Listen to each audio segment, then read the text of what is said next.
Hey, we're here, We're here. This is all and very we fancy. definitely we're in a new recording medium, and yeah, because of that, I had to pretend like I just walked into the room when I didn't actually just walk But in. I was here first, which is important to me. And I You actually was were- here at 9.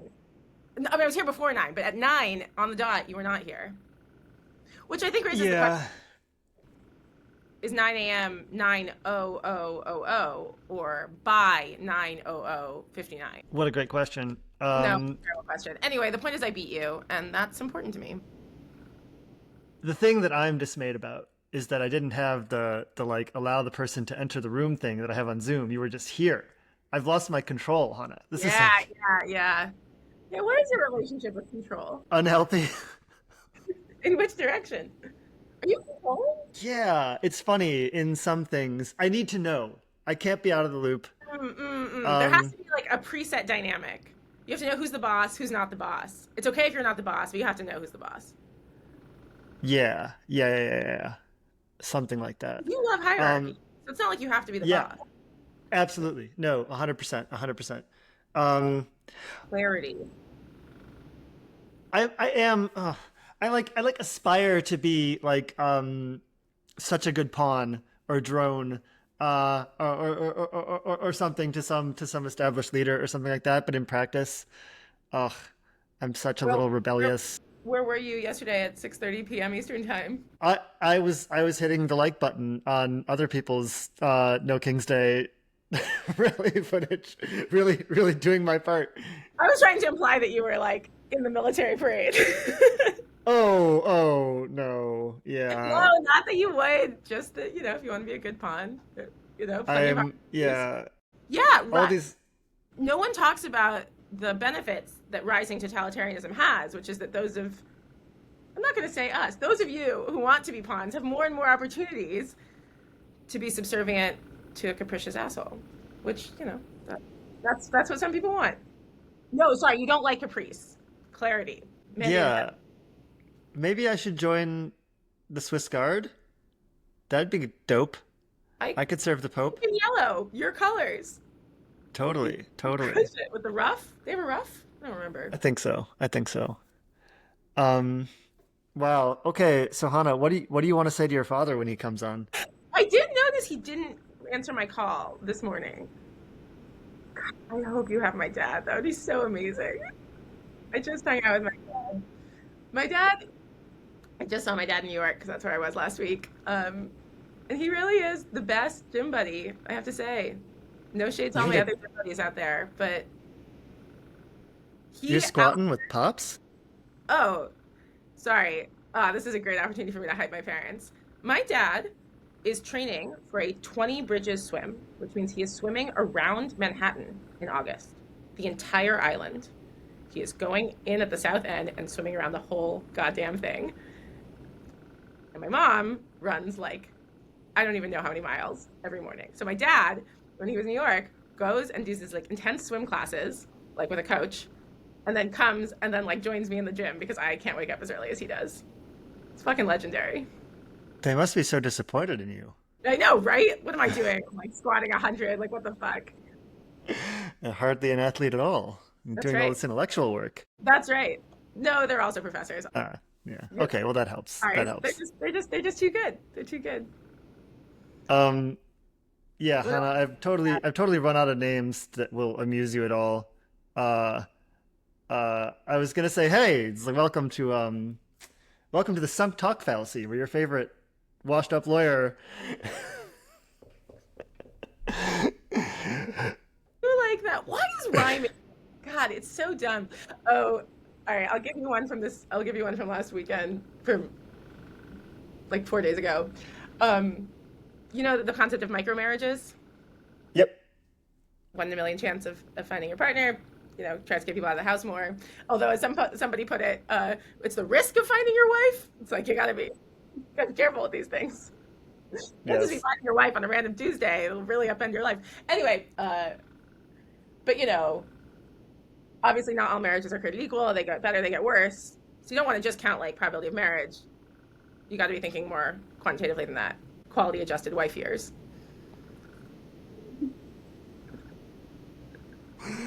My goodness, Not, that's really not good. somebody else came up with that. It was very good. That's so excellent. Isn't it Wow. good that the space of puns has not been exhausted? We can still create. Oh yeah. Yeah. The AIs aren't that good at it. Yeah, they're okay, but they're not great. And we know this because of your favorite unparalleled misalignments, because when those went viral, a lot of people wrote in, and a lot of people were using AI, and I think they were just like, they were fine. Kind of meh. Yeah, for sure. Okay, so let's like really focus in on a topic, something we can educate the listeners on. I've I've got nothing. Great. Uh but I was gonna introduce it, right? I am you know, everyone's favorite washed up lawyer. And you're everyone's favorite astroturfed influencer. Um but um but you're also a teacher. You're a washed up teacher. Yeah, yeah. Yeah. Um and I have to make everything about politics, unfortunately. Um yeah, do you think that the schools are to blame for our societal decay? Whoa. Uh, I like the start of assuming societal decay and not, yeah, great. Actually, just think about that for a second, which I think makes really good listening. It's just like the sound of someone thinking. You can kind of hear the screeching as the gears get like warmed up in the morning. Yeah, It's well, we actually, definitely, yeah, we're not going to edit any of this, so yeah, yeah. let's leave the thinking in. I think I may have told this story before. God, really. 6 episodes in retelling stories. But I remember the first time, yeah, I definitely have told the story. Anyway, I remember the first time a friend of mine said, I'm going to think about that question, and just stopped in the middle of a conversation and thought about it. And I was like, I didn't know you were allowed to do that. That's socially weird, and I love it. I You are. found my people. Yeah, it was amazing. Just like actually thought about it in real time. Schools are to blame for societal decay. I think in the sense that, yeah, like yes and no. Um, I think only in the sense that like adults are like failing to set the right tone in general, and like teachers are adults with extra responsibilities, but like so too are Hmm. parents, and like in some versions of society, so too are we all. Like all of us. Like I don't have children, but like I have nephews and nieces uh, and non-binary nibbling, and like many children in and around my life, and like I should set certain tones for them and tell them that they should be thinking about their lives in terms of the incoming AI transformation, and or other important life lessons. Did you say nibbling? What is sibling is not gendered or not whatever? What? Nibbling is non-binary niece or nephew, because there isn't a gender neutral word for niece or nephew. Huh. Rhyming with sibling, people have created nibbling. And it starts with N. Very interesting. Huh. Yes, Wow. yes, The yes. more If you you know know. what I care about, yes. Yeah, I guess like the specific theory that I was gonna throw at you is like what's happening to young men. Uh, they're all like hella conservative, right? And like the gender gap among people who are like Was that 16 to teacher's fault? That's funny. yeah. Well, I just think it's interesting. Okay, so I remember being a Bush era liberal, and like we actually often made jokes, like kind of hilariously, almost self aware jokes. We often First of all, sorry, ever. Hannah was a Bush area a Bush era liberal from ages like Oh, yeah. 10 to 17. Yes, yes. I went to my first Iraq War protest when I was like 11. Oh my It's like goodness. consumed my sense of. It's like consumed my Hang sense on. of. Yes, This is more interesting. We found something more interesting. talk to me. Children at protests. Yeah, Children holding signs with political messages and things like that. Does yeah, that creep you out? yeah, yeah. This is a great question. I have grown more uncomfortable with it, and I also don't feel like I have any kind of principled sense about it at all. I mean, what? Okay, here's a few views. I think so. I remember being 11, which is not that young. I think we're mostly talking about like 5-year-old or something. But like, I remember being 11 and having like extremely strong views on this. Like the idea that like, I mean, was I influenced by my parents? Obviously. In fact, I remember. I have this extremely distinct memory of at some point asking my parents, "What do we think about X?" I don't even remember what X was. And later on, when I was like entering rationalist sphere, I was like, what was I doing there? Was I even trying to like have an opinion that I had thought about? Unclear. But I did think about things a lot. I like read obsessively, and I had opinions. And kids have opinions. So I think, yeah, maybe there's just like a total cop out, easy answer here, which is like parents are under some obligation to like let their kids express their opinions if they have those opinions. And if they don't, probably don't put a random sign in their hands that suggests that they have an opinion they don't have. Except that onesies with slogans are really cute. So I wonder like a 0 to like 11-month exception. Well, I actually think this is legit, right? Because no one thinks the baby has the opinion. So and then or that the baby's even trying to be manipulated. Yeah. Exactly. And then there's like an ambiguous stage from like 3 to 8. Hey, look, it's your friend. Dad. What? I briefly tried to convince Hannah that for Father's Day I would bring her father on as the surprise guest. In America. But I did the next best thing. I brought on Alex Lawsen, who is another ex-teacher, ex-math teacher too. Did you forget that you had that in common? Isn't that like your main thing? Okay. I didn't forget, but I did think about it on the walk here. I was like, I think one of the reasons this podcast works is that I forget every time that Matt is going to bring on a guest. Every time I'm like, this is great. I just have to show up and talk to Matt. And then every time I'm like, oh my God, there's going to be a guest. This is so exciting. So that helps. Well, I'm feeling very weirded out by the "it's my dad" start to this. But here I'll put us at ease by introducing Alex. I do these intros for folks. Alex, I'm sure that you're an avid listener to our first 2 released episodes. I really am. I've listened to both. Oh, nice. I was gonna say I'd understand if you hadn't listened to the 3rd that I released an hour ago. But that's out in the ether now. But great, Alex is here with us. As I said, he's a former math teacher, who I should give credit for actually teaching multiple maths, as he was in England at the time, and still is. Yeah, and he took a big step down to be a career counselor for a little while, which unexpectedly served as a springboard to his current role, which is allocating millions of dollars, that's hundreds of thousands of pounds, to shape the global governance of AI, which is a good fit for him, given his background as a degenerate gambler at a place called Miraculous, where I'm told he had made quite a reputation for himself. Today, we'll see if he can teach us about betting on horses in the AGI race, and that's all we'll talk about. Cool. I'm kind of surprised you went for degenerate gambler on the like fake prediction platform Metaculous rather than the like 10 years of actually playing poker that was a lot more degenerate. But we'll go with it. Yeah, see, I should know the people I've known for years better, I think is the real moral of the story. Did you not know that Alex played poker? I think that fact had been revealed to me at some point, but in the 10 minutes before the episode where I was trying to scramble out a funny intro, it didn't materialize. That's fair. I'm just like all of the EA stereotypes. I've read like one bit of philosophy. It's Reasons and Persons. I go climbing as my one hobby. I used to play poker. Okay, there's not that many things, but there's probably more. Okay, so No, you should start. I was just going to talk. oh. Well, I thought that he actually came in on a great time, because the other thing that former teachers do, and we were doing just before Alex came in, was to be like a total stickler for discipline around children and not doing anything bad around children.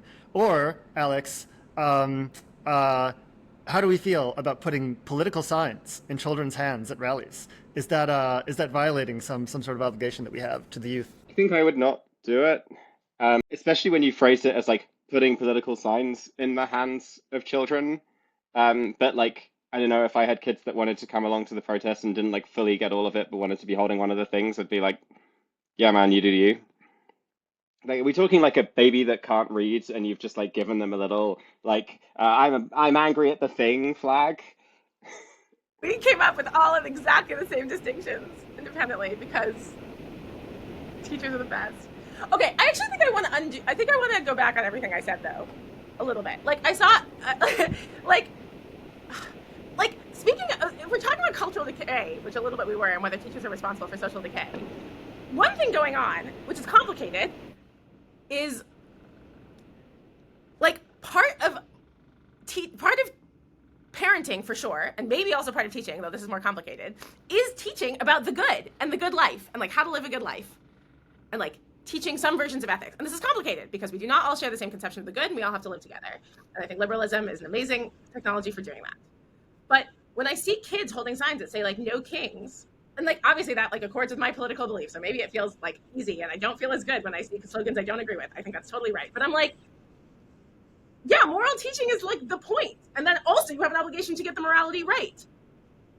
Those are just that, but that is, I do feel like we've like become a little bit afraid of the idea of like moral confidence. Yeah, which part of this is going back on what you were saying before? I think that sounds basically right Like, to me. don't let 2 to 3 year olds hold signs they don't understand. And I think that like might still be right, but I'm like, you are teaching your 2 to 3 year olds like moral lessons. You ought to be. Yeah, I think toddlers is kind of a Like it's a we've weird decided distinction. that politics is different than morality, right? And I think that can be very useful for like all living in a society together. But like, Oh, for what it's worth, I'm not sure I would actually. I'm not sure I was actually tracking that distinction. I think I'm like something like, you know, I can imagine a kid holding up a sign that like you read it and you're like, I think I know how much of this the kid understands, and it's like some of it, but it's not the super sophisticated thing. And I feel like I don't know if they wanted to do that, that seems kind of fine. And then there's a sorry, like, you if know, we think, and maybe we don't, but if we think it's okay to take a kid to church or synagogue and have them recite prayers that they only kind of understand, that are like about deference to an all-powerful being, that it seems like a little inconsistent for that to be like unacceptable for them to say a political slogan. yeah, I mean, I didn't feel great about reciting that kind of thing when I was a kid. I didn't have to do it a whole lot. I was not like raised religious by my parents, but England's kind of weird in that, you know, we don't have this separation of church and state thing that you guys do. Though we also just take the whole thing much less seriously, as is the case with many things. But you know, like there were some assemblies in school where they like said some religious stuff, or certainly there were like some songs. You know, Yeah, around I got Christmas time, total everything rug gets super pull. gaudy. I got a total rug pull. So I taught in an English school for a bit, and there was like a Christmas Carol thing, which was really the worst. It was so dumb. It was COVID-y times, and so like we all sat in our own form rooms, like homerooms, basically, watching like this Christmas Carol on screen and having to make sure the kids stayed silent for 3 hours. It was terrible. It was a terrible. That's way less dumb than I was expecting you to say. The sort of shit I saw during COVID was just like, you know, 2 meters taped out in the like classroom between all of the desks. Or like the worst one was the kids, they'd put their masks on in between lessons to walk 30 seconds along the corridor because they Oh, might be yeah. like facing each other. And then they'd get into the classroom and take the masks off and then just have like an hour's lesson. So I just fully thought you were going to say, yeah, so, you know, we wouldn't want to mix all together. So they were all just sitting in the classrooms singing so they would only infect each other. And then, like, they watched a video silently. Just, wow, good job, your school. Better than I was expecting. It was just so annoying. This wasn't like peak COVID. This was like 2023 or whatever. Anyway, I was like, Christmas carols. I love Christmas carols. Who doesn't love Christmas carols? They're like Yeah, there's a big real range, right? carols. They're like dirges about Jesus. There's like no jingle bells. This is not jingle bells. Maybe potentially written. No. Yes, about Thanksgiving. By the way, fun fact. I did not know that. By a Jew, I think. A one-horse open sleigh is about Because okay, Thanksgiving? this is a stylized fun fact, which like may or may not be true, but this is my understanding, or like there's at least a theory. It used to snow earlier. There used to be more snow. People did more snowy things in November. Now there's no actual mention of Christmas or Santa or Yeah, and I guess it's a one horse open sleigh rather than a 12 reindeer open sleigh. So Yeah, that's a good point. yeah. I used to go snowboarding in November, and then we stopped. No snow. I know, devastating. Everyone feel really bad for me. Yeah, that is Well, sad Alex, childhood. we What's also up? learned just before you came on that Hannah's parents are like extreme sports enthusiasts. They just like, you know, we apparently swim around the entire Isle of Manhattan. We go snowboarding. We like what is going on there? They're like Jewish professors. This is not like stereotypes are being defied here. What? Are they? Any I don't know. explanation? I'm like not that surprised to hear that Hannah's parents are cool. Um, yeah, I don't know what to make of this. Like, once you condition on like parents of people our age, I'm like, I don't know what stereotypes should be defined. Some of them did extreme sports. I saw a reel today because I'm too old to be on TikTok, where this guy had two skateboards. That this grandfather had told his grandson that he couldn't skate and was freaking out about like a grandfather who had been skateboarding. And I'm like, this is my level of stereotype here. I'm like, no, this is a young person's thing, right? Like young people like me in their teens are skateboarding. Wow. Interesting that so many EAs work out a lot. It's a Really? good decision. They make quite a lot of good decisions. Is there more to it than this? I can't tell if people are, Matt, you're surprised, you don't believe the claim, or you're surprised that I'm surprised. No, no, I'm surprised you're surprised. I believe the Me claim. too. You know, if we're going off of stereotypes, they're like a disembodied nerds. Who think Yeah. about stuff, and they do it in a super nerdy way.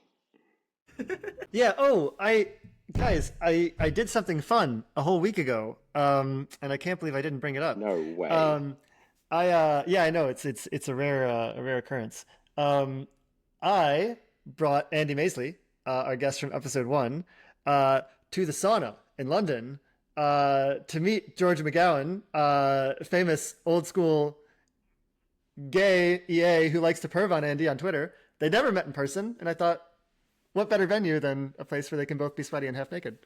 Um, Half naked or all naked? Half naked, unfortunately. Disappointing. Yeah, we don't do the real saunas, I guess. This little, might have gotten a call to your old employer there, Hannah. I have plenty of feelings. You know, this is a big thing in SF to go to the Archimedes Banya, which is like one of the only co-ed all naked saunas in the States. That does not surprise me, given other things I have heard about things being big in us. City of San Francisco, the degenerate paradise for hippies of San Francisco. But anyway, in keeping with the story, Andy's first response to my suggestion was like, "Oh yeah, I guess it'd be good for the bit or whatever." But I generally am pretty disembodied. Was like literally the word that he used. So he's like, I'm not going to get anything out of the experience of going to the sauna. However, except for like this intellectual like bit of humor. But he was a great sport. I really should post these pictures. That's the whole point. It's been a week. I'm behind. But yeah, Andy famously also works out a whole bunch, despite thinking of himself as very disembodied. And I think it's just the making good decisions thing. Well, sorry, every EA I work out with says that it's like 85% for looks, and like 5% for mental health, and 5% for uh, what's the other thing? Health. That doesn't add That's up. not true. It's maybe obvious to people who've met me, but very little of it is looks for me. Sorry, not you, not you. Sorry, the people I lift with are like, I want to have big shoulders to attract women. I have lifted with you ever, just not regularly because we're in That's true, but other you sides of also the world. got married like 10 years ago because I you're did get married beautiful just and over 10 years ago. isn't that Yeah, crazy? really. Yeah, I did not realize it was that long ago. Makes it even weirder.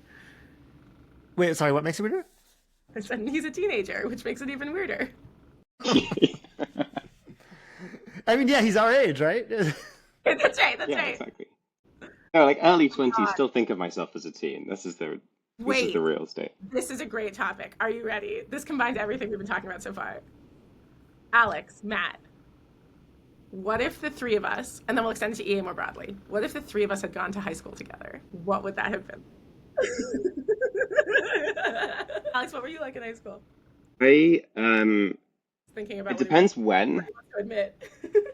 No, I was like super nerdy until I was like maybe 15-ish. And then I like and like not very popular and not super happy. And then I kind of looked around at all of the popular happy kids and I was like, those guys are assholes. Is that all it takes? And the answer was like, yes. Um, so then I was an asshole for like 3-ish years, and then I grew up, um, which I don't feel great about looking back. I think we might have been friends at points. I actually have listened to the Connor episode as well, and though I didn't quite get to the level of like carrying around Bible contradictions in a little book, I was totally like that kind of asshole atheist for a bit. So like maybe we would have been friends over that, and maybe it would have gone like worse for both of us than our actual lives would have kept reinforcing, and not ended up, more tolerant people a few years later. Amazing. Yeah. I think when you got off the nerdy train, I would have felt very, very betrayed. The nerdy identity was very important to me, and I felt very confused and conflicted about people who like left my box of what I thought like nerdiness meant. I think the atheism came after getting off the nerdy, or at least the like really leaning into it. But it's hard to like. I don't really remember high school though. It's quite a long time ago. Lots of things like yeah, lots of things still got mixed up together. So like I started playing poker at 17 because I was like, well, I'm playing all of these video games. I'm good at maths. Like maybe I should get into this one rather than all of these other games that will never make me money, like Counter-Strike and StarCraft. Got that one super wrong. So yeah, I don't know. It was a weird vibe. Like got into drum and bass, but then got like really nerdy into writing and producing and mixing it rather than just like going out and taking drugs and listening to it. So there was still some nerd there. Wait, doesn't like the 90th percentile poker player make more money than the 90th percentile StarCraft player? I don't know. Uh, I think the StarCraft my model is that the StarCraft like esports stuff is just incredibly heavy tailed. Like there are millionaires and stuff that you like hear a lot about. Whereas poker just like has a bit of a smoother tail. I mean, I think that might have been true if I'd immediately gotten like super good when I was, like 19, 20. But I like was busy doing a real job and not paying attention. I play a bit now, but like I think my lifetime winnings since I started playing again are like less than half of 1 month's salary. So yeah, not going pro anytime soon. Also, it's like maybe bad for the world. It's certainly not good. Um, I Okay, think it's probably like net slightly bad. is it good to have a side hustle? Like I notice as you're saying this, I think I have never made a single dollar outside of a job in my life. That's kind of interesting, right? Like some people just like have a different relationship with like money and like how value creation works and like what it means to like be an entrepreneur or like create or like have customers, anything. Like literally, I'm worried I'm forgetting something, but like literally never. I think it's I think it's probably bad if your job is good. Like I play poker because it's fun and interesting, and I can't switch off from work with anything that isn't like very attention absorbing, and so like this requires a lot of skill and concentration is like the only thing um that can like do it for me. But like if I thought people were going to play well and that like skill would matter and I could still move up and it was free, I like might well do it. Like the money isn't really a thing. It's just a way of like scoring points. Actually, I was quite successful on Metaculus, as Matt mentioned. Um, I got a couple of like pro forecasting gigs and just like instantly lost all interest in forecasting. I basically haven't done forecasting since because it immediately just like it was like a job, and I don't want to do two jobs. I wanted to do one job well. I was at 80K at the time, and so it's like it no longer traded off. It wasn't like a free leisure time. And actually, when I ended up quitting playing, which was I think like a couple of years into teaching, maybe 3 years into teaching, um, a lot of the reason that I quit was like it wasn't fun, and it wasn't fun because I had a arrangement where I was backed by a group of professional players and coached by them, and had like minimum like hourly like play requirements to hit, and was working a very intense job, and some intense stuff was happening. Yeah, because I mean like they're putting in a bunch of time coaching, which I think the dollar value of that was probably more than I got from playing, and then and they're also covering losses if I have a down week, and like in exchange for that they want the expected returns to me playing and the profit share they get in that to be high enough for it to be worth it. Like this is a pretty like normal arrangement, but it's not that normal to be doing it alongside a full-time job. And yeah, it just like kind of sucks. It was hard to do well. And actually when I quit, I had a side hustle which was doing maths for them, like the same stable. And it was just like they'd worked out that I was very smart. I was like much worse at playing than them, and they were like, "We don't really understand how you can be, you know, so smart and yet so much worse at playing this." And the answer now is like, "Oh, I was like really sad and working 60 hours a week, and you guys were doing this full time and didn't have other things going on." But I got this much better deal, which is they were like we want to know this thing. We don't really even know how to ask you the question. Can you like work it out for us? And I would be like, yes, and then do it, and then charge like what to me at the time was a crazy hourly, um, which but it was like much Yes, how smaller than their hourly. I think I was charging £50 an hour for my maths consulting, and at the time this was like, oh my God, so much money. Wow, compared to my equivalent teacher salary one year out of uni, it was wild. So there you go. Don't have a side hustle. Just do things that are fun. side hustles. Yeah, Hannah, I think we can explore this aspect of your life a little bit. You never like babysat or walk dogs? Does that count? Are those jobs? Like, Yeah, okay, so I babysat like I think twice ever. I found it very Whoa. stressful, actually. I mean, Um, you are looking after like children who might go and do something stupid and hurt themselves. I kind of get it. yeah, I was like a kind of anxious. Was I an anxious kid? I don't know. It definitely felt like a big responsibility, and I think I basically kind of like didn't know how strict to be because it felt like there was clearly an understanding that like the parents were gonna have expectations, and also you didn't really do exactly that. Like you could be a little fun, and I think I just like didn't know the rules at all, and I just like didn't know how strict to be about bedtime, and I didn't know whether I would get in trouble with like these adults who are my parents' friends, or if a kid would hate me. I think I just like did not have enough social context to like know the rules about it. And so I found it pretty stressful. And I think, oh, I also the whole talking about money was very stressful. I didn't know how much to charge. Yeah, I think I found the whole thing just like pretty unpleasant. So I stopped. Seems like a good decision to start. On the like not knowing how strict to be thing. When I was like about to start teaching, like hadn't actually like been in a classroom yet. Um, I had this like real like there was a situation that like might have come up and I like didn't know what I was going to do if it did. And I wonder if this is already enough, and I'm sure you're going to like remember something, but I'm just like there's nothing you can do. Like you can say words. That's the only thing you can do as a teacher. You can like say some words and stuff can happen. I'm like, what if, one day there's a kid and you say some words and they're just like, those are just words. I'm gonna do what I like.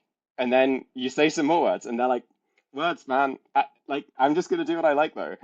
And you're like, there's nothing else. You can say some words that get other adults to arrive, and those adults can say some words, and the kid can still be like, words. Like I don't care. Um, and there was just I don't know, there was some like almost like ontological argument thing going on in my head where it's like, what if one day someone's just like, I don't care. You can say whatever you like. I'm going to insist on like fucking my life up. And it never quite happened in quite that way, but I don't know. I still feel like that memory is stuck with me more than any of the other stuff I was actually nervous about, like before versus working into a classroom. Just this thing of like, what if the kid's just like, yeah, do what you like? It's interesting. I do remember this isn't quite the same thing, but I do remember one of my like political philosophical awakenings or something. And I don't even remember who brought it up to me, but I remember sort of encountering this notion that like all norms are backed by force in the end. And I was like, no, that's crazy. We have like rules. And it's like, oh, what happens if you break the rules? Well, people come and yell at you. And it's like, okay, but what if you don't listen to them? And I just like remember often doing this like Tower of Hanoi thing where I was like, well, what happens? What happens? At some point, someone who is stronger than you or with a gun like physically grabs you. That's like the end of the story for any given set of rules. So I think this is the same thing, except I like didn't think that, and maybe still don't, or like really care about that not being true, especially in the case of children. And so I was like, well, what is the end? There isn't an endpoint. It's just this infinite regress of people saying stuff around the kid, and if the kid's just like, you can keep saying stuff forever, and nothing's gonna happen, then I'm like, there's nothing else you can do. That's not true. yeah, At some point, you give them like enough detentions and then they don't show up. Or sorry, I don't know how it works in the English school system. In the American private school system, I would like they would have all these consequences, which were like be in this room at this time, and then if they didn't do that, there would be like increased consequences, like in their grades or like the whatever. And at some point, they would get kicked out of the school. And at that point, if they tried to show up to the school, they would be physically barred from doing so by the security guards. Like I think it does cash out in force in the end. yeah, Hannah, you're really slow rolling my question for Alex, which was, do you guys not have police officers in the schools in the UK? No, no. Only when something happened, like only when a kid brought a knife in or something, which didn't happen that often in the first school I was in. What's that often? I think it happened like a few times over the A 3 years I few was there. times. I was not teaching it. See, part of the other thing is like, oh, they get kicked out of like, yeah. and then, like I think part of this was like I like um my fear was not like they're gonna say mean words to me and I'm not gonna be able to like enforce the punishment on them. It was like if you can't get through to these kids, like, yeah, they'll end up school refusing, or they'll end up in a like PRU is what they're called in the UK, like a pupil referral unit. Juvenile. Um, yeah, juvenile detention. I don't know. I think It's this. my I think kids. a pupil referral unit is like one step before like juvenile detention. It's a school for kids that are not going to be showing up to normal schools. Um, Whereas, look, I think we should be scope sensitive about this. That's like bad, but that's like one kid's life, right? If I didn't get through to my kids, they might commit just like millions of dollars of white collar crime. and none of us have ever been anywhere near people who committed millions of I dollars love of my white collar kids. If crime. my students are listening to this, I adore you. I loved being a teacher. We're Yeah, just I mean, yeah. not to reckon At this you are point, I was not very scope sensitive. acknowledge it. But I kind of endorse not being. Yeah, I think I think it would be worse if, as a teacher, uh, one approached every situation with like, okay, well, this kid in front of me needs some help, but like, let me just do some quick utilitarian calculus first before I decide whether to help them. I think you should just be like, Just I making sure axiomatically that care the about the people in front differences of me. and the kinds of schools we taught at.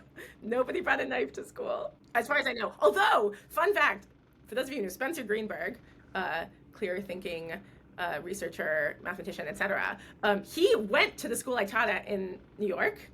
Not at the same time, obviously. I taught at Trinity School on the Upper West Side.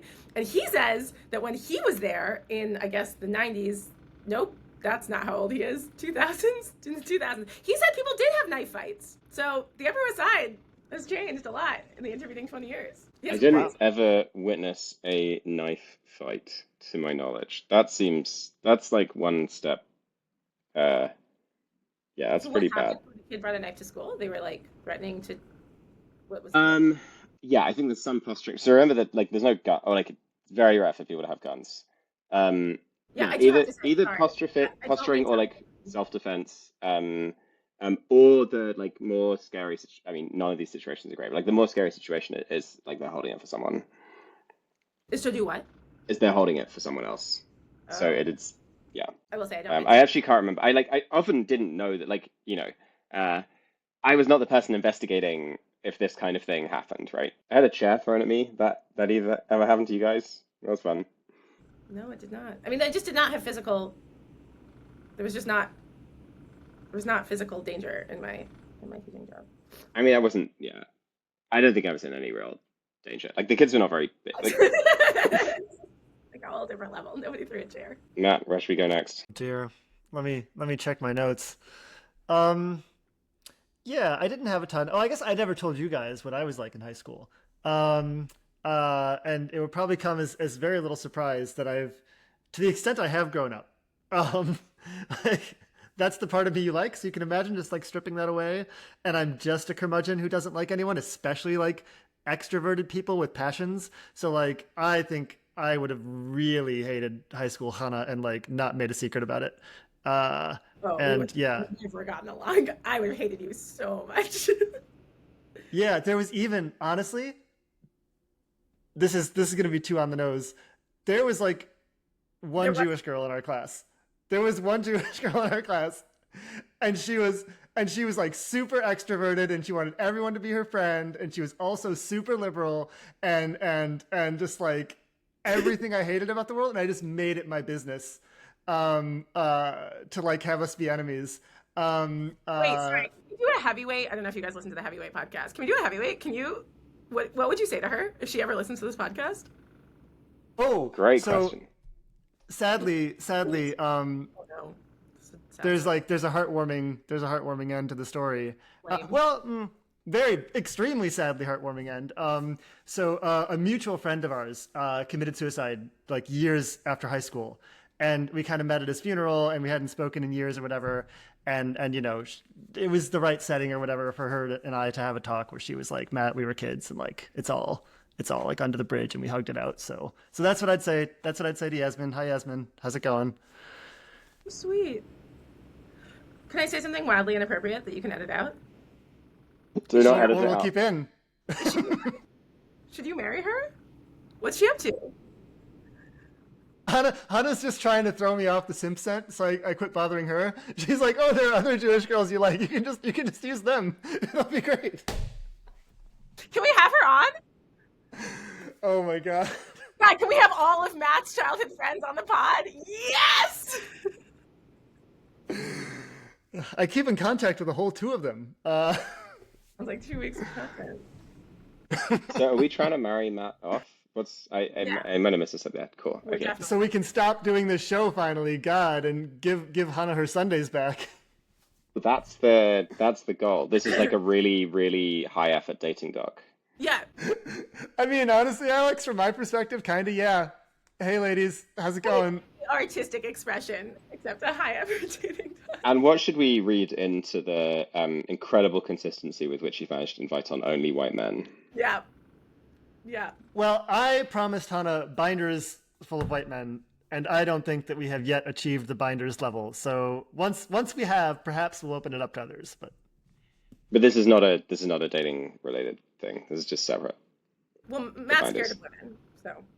Oh, got it. Yeah, that's a big one. That's a big one. Yeah, terrified, very, very, very afraid. Um, Here's my claim that you I think will find surprising. And Alex, I'm curious for your take. The question is, would Matt, as a high school student, have liked us as teachers? What were you trying to get out of school when you were there? I love he goes right into like analysis. So good. I got the question right. So good. yeah, interesting. So in grade school, I did not want to be there, and I succeeded reasonably well at just being sick all the time and not going to school very much. Like being sick. Um, uh, uh, Parents. they were permissive, is where they were. Why isn't your dad on the pod? Oh my god. Let's really definitely not do that. Oh, hi, Dad. Fuck. Um, uh, yeah, they were very permissive, and non-confrontational, which allowed me to get away with a lot of that. In high school, I wanted to go, and I think I really enjoyed the kind of social drama of the thing. Like I had enemies, right? Yasmin, hey.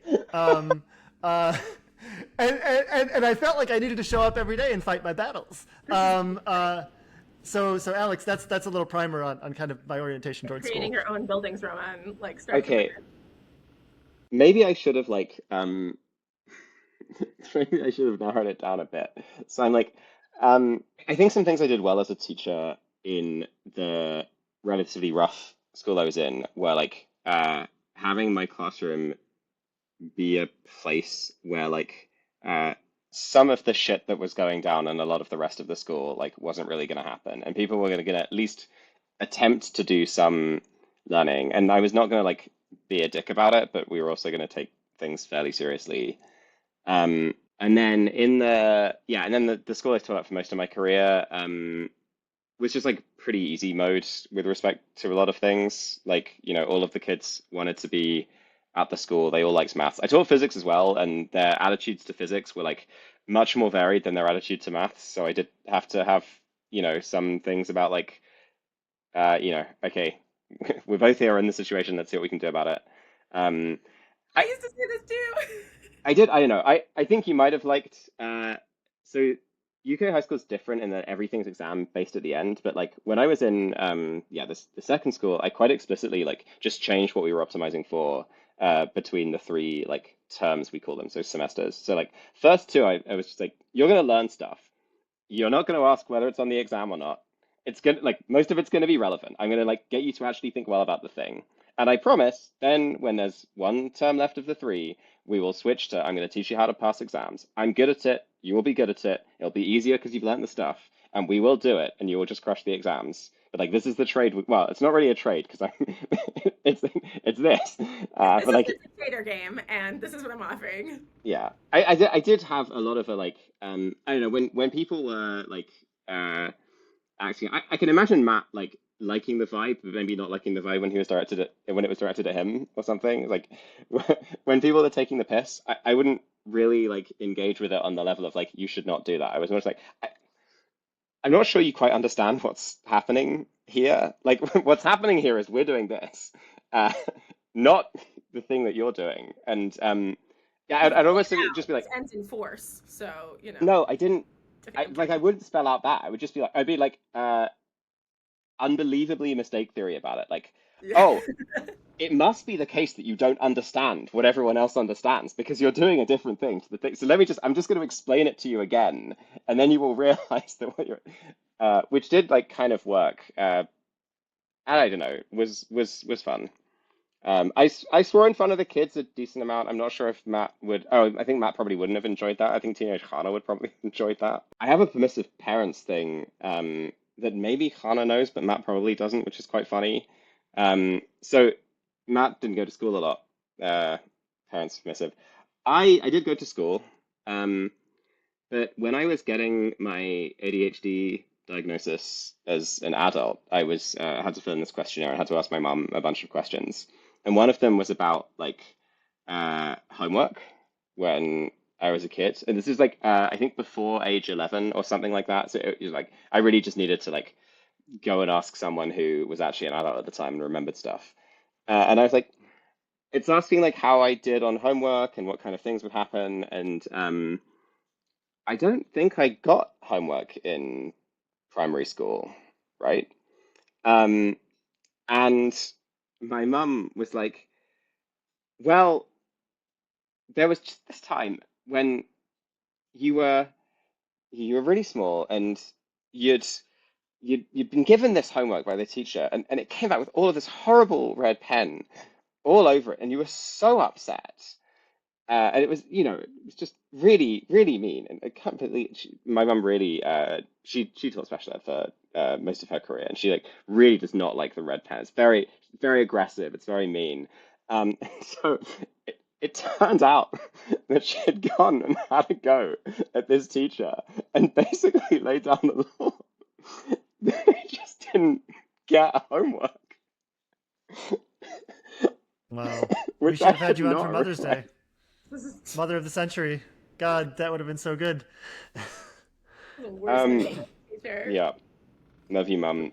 That was a hell of a realization. Many other responses in that particular conversation involved, well, yes, you do that, but that's normal. Everyone does that, which is not true, it turns out. Classic. So here's an interesting thing. Moving slightly on from school to parenting. I don't know if either of you ever plan to be parents. I'm cursed to be alone forever. You guys are at least one step further on the road. If you were to be, would you do this, right? If you thought that you had like this very like healthy and productive like home environment for your child, would you like try to like take away like this demand that comes from outside from school to have them kind of do what I think is like mostly busy work? Um, that is a good question. I think it's pretty situation dependent. I think I feel pretty confused about it. I mostly just want to be like, I do not expect this to happen. I expect school to look so radically different by the time I have a kid that is old enough to be in school that I'm like way more going to be worried about making sure that AI tutor is like helping them as much as possible and not getting jailbroken by some like crazy method that they've come up with. Assuming, like all these things are still under control. Um, Oh, there's a but good story. if I went back in time and had to do it, I think I'm just like I do actually think that the skill of like uh doing a thing that you like kind of know is good for you at some level, but really do not want to do at the time, is a skill that I did not develop as a kid and did find parts of my like early adult life really hard because of. Admittedly, getting treated for a developmental disorder that I found out I had also really helped with the doing things that I did not want to do part of that. Well, yet another reason I shouldn't be a parent and don't plan to be. But when I hear this question, I'm just like, of course not. Like I just remember hating. I mean, these emails from parents were often just so unreasonable, and like, or like even if they're reasonable, I don't know. Like looking back, I think there was actually just like a really weird relationship between like teachers and parents at like all of my schools, and like I don't know what a productive version of this is because there's just like I'm teaching like 60 kids like over all my classes and they all have parents and all those parents have opinions and like it's very hard to like I'm doing my best to individualize to their kid in the moment in the classroom. I can't also individualize to like the stuff that is meant to be at scale like homework. Um And I just tended to find these conversations like very unproductive and very stressful. And like, or often what they wanted is to like know that I like gave a shit. And like I was very happy to like make sure they knew I like cared about their kid and cared about their kid's education. But like after that, even if they had a reasonable point, I just feel like this is like why I have a boss or something. Like my boss can like tell me I'm doing it wrong if I have like 60 users who are all telling me that they want something different, like, or 120, even if they're reasonable, or even if some of them are reasonable. Like the whole thing is just like really messy. And I feel like we just don't have a good system for actually taking in like feedback or input from parents. Like looking back, this was actually kind of dysfunctional. And so I just like think I wouldn't want to be like a doctor is the worst patient kind of person. And I like think I really wouldn't want to give a teacher a hard time, even if I thought they were kind of doing a bad job, which maybe is just like total dereliction of duty to my kid. But it feels bad. Like those emails, I don't know. Except insofar as it's like, I care that you are a sensible, thoughtful person, which was happy to talk about. Like, conversations were rough for everybody. Yeah, that's fair. I think there is yeah, maybe we're imagining different circumstances for a lot of us. Like, I was not inundated with requests from parents for like their kids to learn more or faster or differently. I was mostly just like, happy when they engaged. Also, yeah, I do just think that like, if I were teaching even now, basically everything I'd be doing would be flipped. So like kids try to learn the stuff at home with a bunch of resources that I provided for them, heavily involving AIs, and then the thing they're doing in the classroom is like basically like testing whether they've understood that. I think it was like kind of meh.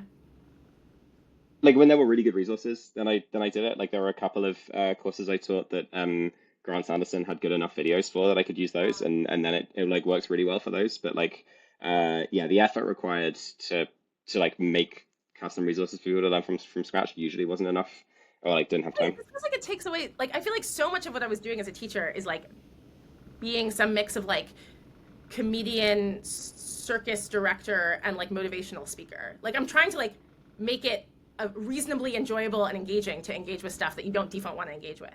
Yeah, but it's a repeated game. I feel like I would still be doing all of those things, but it's just like part of the process is happening outside where people are reading stuff at their own pace.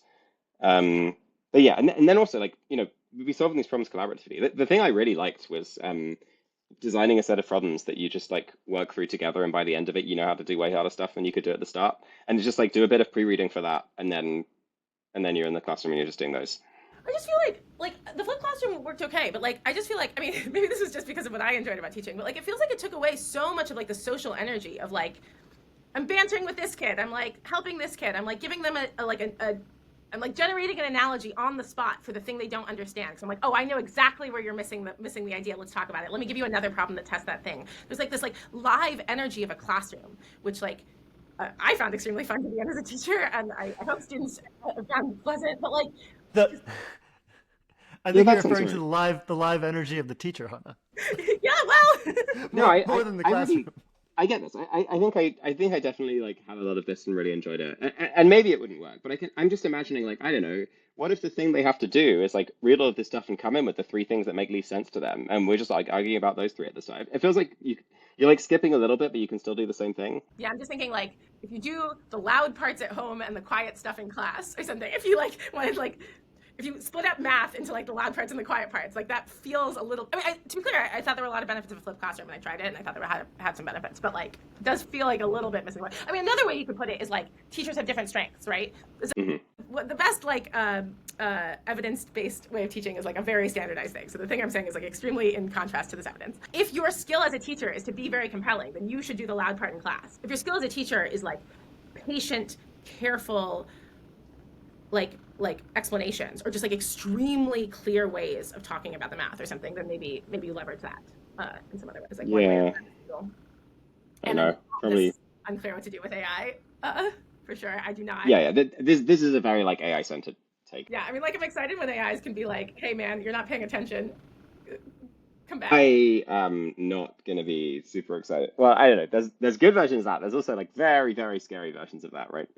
Sure. I just mean like I feel like that was half my job or something. To be like, I noticed that you're off track. Yeah, I don't know. I'm still just like, skull with red eyes at the top of the classroom, just Yeah, like yeah. zapping people. Yeah, this does not seem like a good Have you future to noticed me. the Matt's skull? excited about this. Just something. You got something here. Are teachers responsible for some social decay? Yeah, total lack of skulls in the classroom. I mean, we had the crucifix at least. You Sure. know, some kind of violent imagery, at least. I feel we've not been as on brand for the podcast as usual. Yeah, I feel like we could have gone into like, man, that is just like that's a hell of a choice for a like central symbol, right? Just it's just like very tortury. I'm not a big Yeah. fan of torture. It's just And very like well, the more you think about it, the more you're like, that's just it's really rough. I would celebrate one of the other things. What about the I like coming Not back to life torture, thing? Alex. It's about sacrifice. Yeah, well, I mean, like I know I'm speaking to two For atheists God here, but so like, loved the world, he gave his one and only son. yeah, I, I think you know what I'm gonna say. I'm just like, man, I would have just forgiven people without all of the fucking torture. Like, you can just do things. Hey, God, you can just do things. Love, Alex. well, I think putting things in perspective is another angle, and it's actually hard uh, to get people to think about all the things that are to be forgiven, like torture. Um, uh, but Isn't it yeah. not like forgivable? Didn't we all learn that from Harry Potter? It's one of the unforgivable things. Literally torture? I'm not that good at Harry Potter. I'm sorry. It's like one of Christianity the three unforgivable curses. There's like the killing people one, the like make people do stuff one, and the torture one. Well, I guess you heathens are more on top of your Harry Potter than I am. That's to be expected. Um, yeah, but in Catholicism, what did Jesus say? Jesus said, "Forgive them; they know not what they do." As he was dying and being tortured. So take that, atheists. Yeah, Harry Potter. Maybe in some ways a very unchristian text in this way. Concept of unforgivability is very unchristian. And many other ways, right? Like there's definitely The a false idols witchcraft. thing going on. Um, They celebrate Christmas in a very English way. yeah, that's the context on the like failed separation of church and state thing. Is like lo lots of religious practice in Britain is just very like tongue in cheek.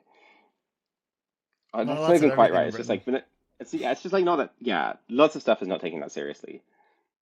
Um, Mm, I but we learned a love you hard anyway. lesson today. You can go and read about it later about people taking stuff too seriously. Like Harry Oh Potter. yeah, I saw that. Yeah, yeah. Well, we'll link to that paper, and people can infer for themselves as listeners. Please Uh, don't.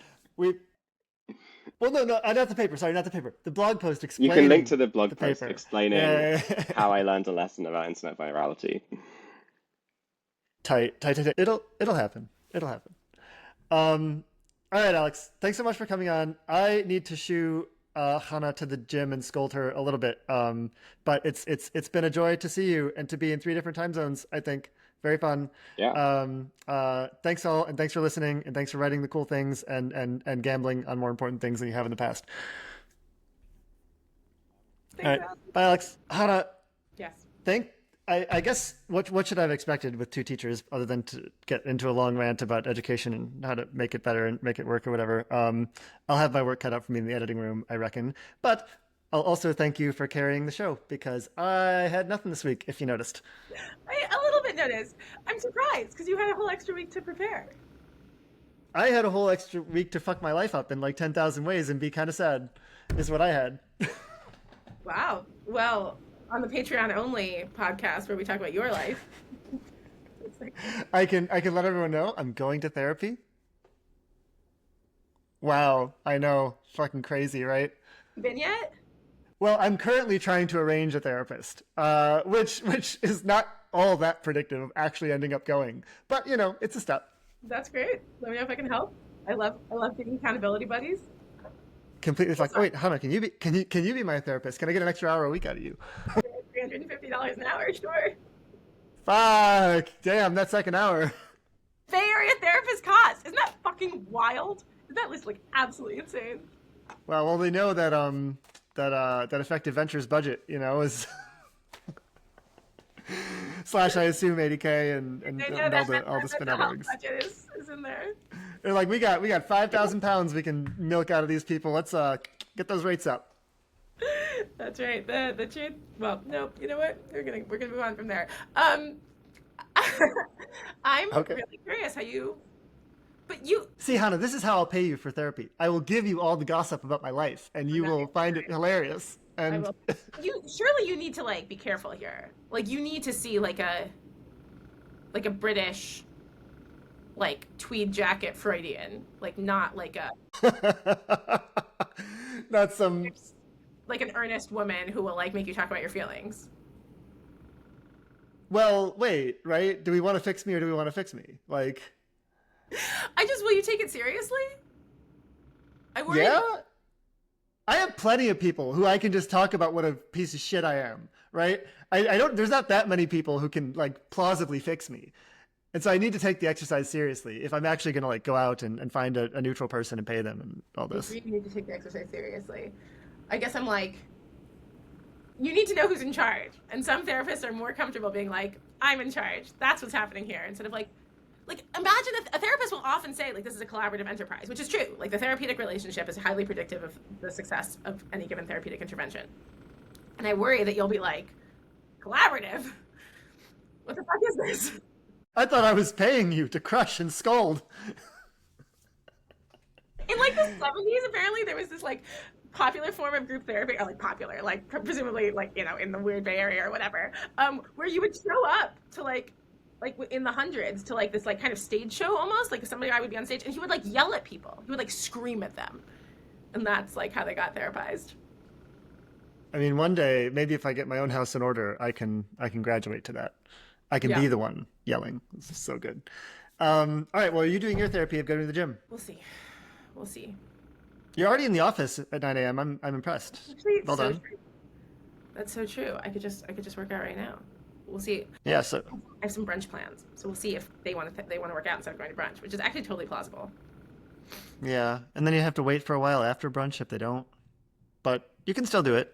Phylon's around. Phylon will go. Trying to be That's very cute. I need to send that picture you sent me of you and Phylon from last week, folks. They actually went to the gym and they sent me pictorial evidence, photographic evidence. Yeah, that one. Very exciting. We'll throw that in the show notes when we publish that one. But good. Well, I hope you make it. Thanks so much for potting again, as always. I missed you. We'll see you again next week with perhaps another man, perhaps a relative. Who knows? We'll see.